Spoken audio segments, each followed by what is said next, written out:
Assalamualaikum warahmatullahi wabarakatuh. Di sini saya akan menjelaskan pengertian pemasaran jasa menurut para ahli.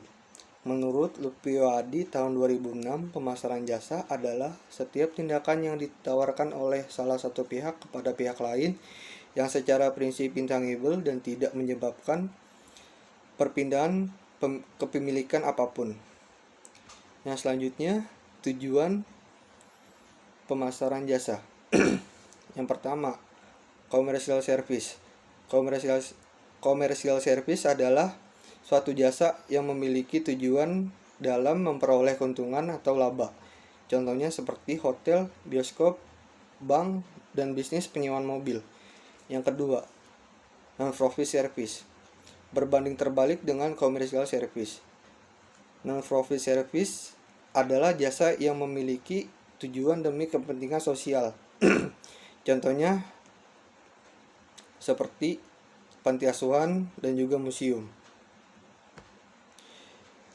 Yang selanjutnya, jenis-jenis pemasaran jasa.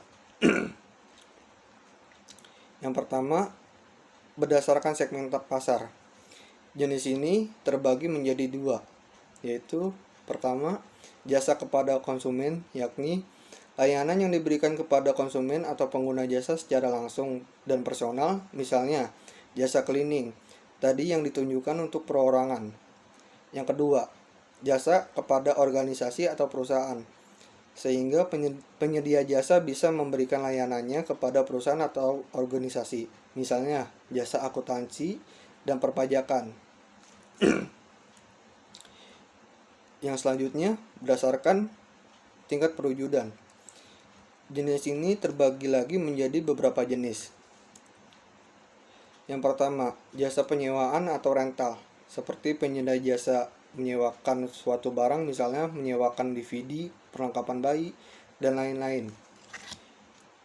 Yang kedua, jasa reparasi, yakni jasa memperbaiki atau reparasi barang yang dimiliki pengguna jasa, misalnya servis perbaikan jam, servis kulkas, dan lain sebagainya.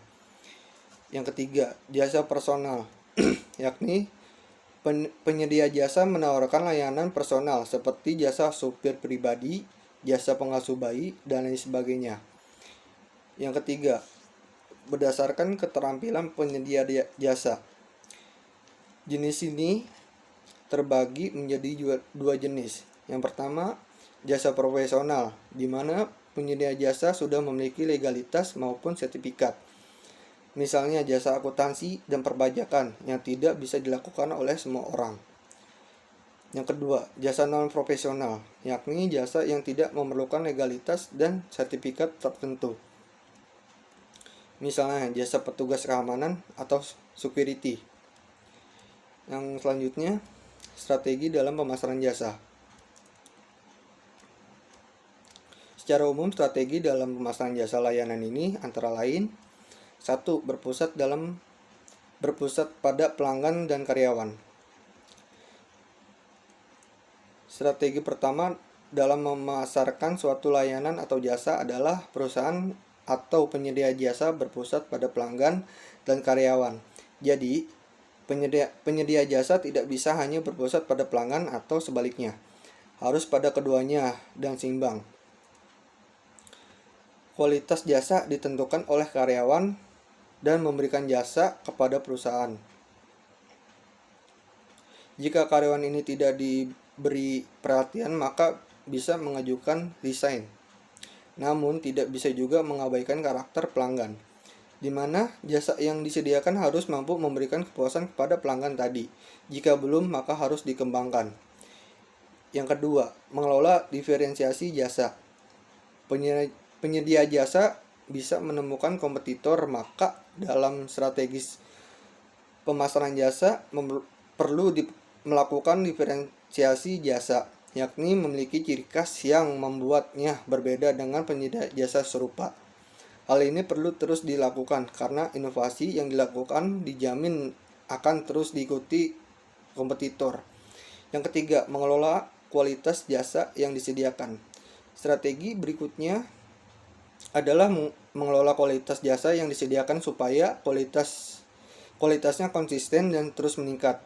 Hal ini penting untuk bisa bertahan dan tidak kalah dari kompetitor, sebab kualitas jasa yang terus terjaga dan berkembang akan sukses meraih kepercayaan pelanggan.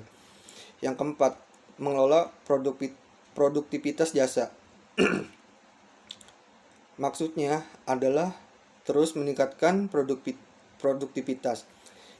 Misalnya dengan mengembangkan jenis layanan yang disediakan sekaligus menambah jumlah karyawan yang akan memberikan jasa. Strategi pemasaran jasa ini memerlukan saat perusahaan berkembang, sehingga bisa melayani lebih banyak pelanggan sekaligus bisa terus meningkatkan jumlah karyawan. Semakin banyak karyawan terampil yang dimiliki, maka semakin banyak pelanggan yang dilayani. Yang terakhir, bauran pemasaran jasa. Hal ini penting berikutnya yang perlu dipahami dalam hal pemasaran suatu jasa adalah bauran, yang disebut juga dengan istilah marketing mix. Dalam pemasaran jasa terdapat beberapa bentuk bauran yang tentu saling melengkapi dan tidak bisa dipisahkan satu sama lain. Yang pertama, jasa dan layanan atau bisa disebut produk. Bauran yang pertama adalah jasa di mana harus memiliki karakter yang membuat berbeda dari penyedia jasa lainnya. Selain itu, tanpa jasa, maka tidak ada yang perlu dipasarkan. Yang kedua, harga. Bauran kedua adalah yakni semua jasa disediakan ada bandrol harganya. Pelanggan perlu membayar dengan nominal tertentu untuk mendapatkan jasa yang disebutkan di atas. Tempat. Penyedia atau pemberian jasa tetap melakukan tempat ini menyesuaikan dengan jenis jasa yang disediakan. Yang keempat, promosi memasarkan jasa tertentu tetap penting dan harus mampu menyampaikan keunggulan dan manfaat dari jasa yang disediakan. 5. Orang yang dimaksudkan adalah penyedia jasa yang memberikan aktivitas pelayanan yang kemudian mempengaruhi kualitas jasa tersebut. 6. Yakni bagaimana proses menyampaikan dan melaksanakan pemberian jasa kepada para pengguna jasa. 7. Pelayanan konsumen, yakni penyedia jasa, layanan pra dan pasca transaksi penggunaan jasa oleh pelanggan. Oke, sekian dari saya. Mohon maaf bila ada kata-kata yang salah. Saya akhiri. Assalamualaikum warahmatullahi wabarakatuh.